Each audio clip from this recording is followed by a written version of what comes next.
Marcus ponders.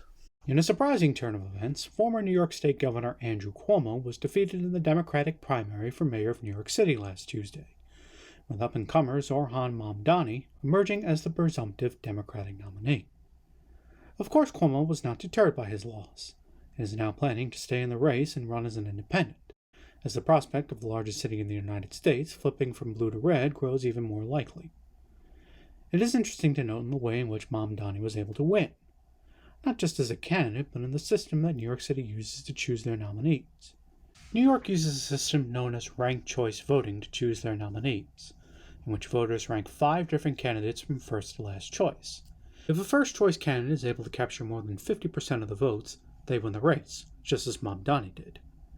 But if a candidate does not capture 50% of the votes, then the race will continue in rounds until there are only 2 candidates left, with the candidate who gets the most votes overall in that scenario winning the race.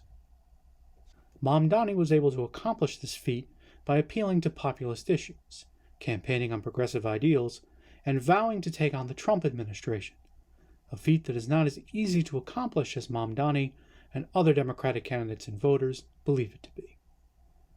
The biggest test of the Trump administration's authoritarian ambitions will be this election.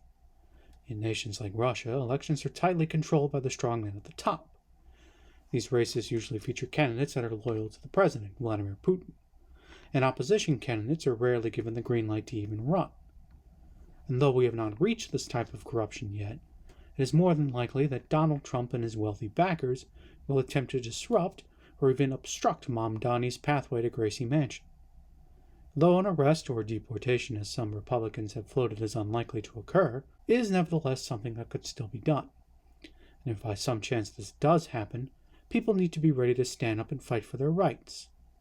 As if it could happen to him, then it could happen to anybody.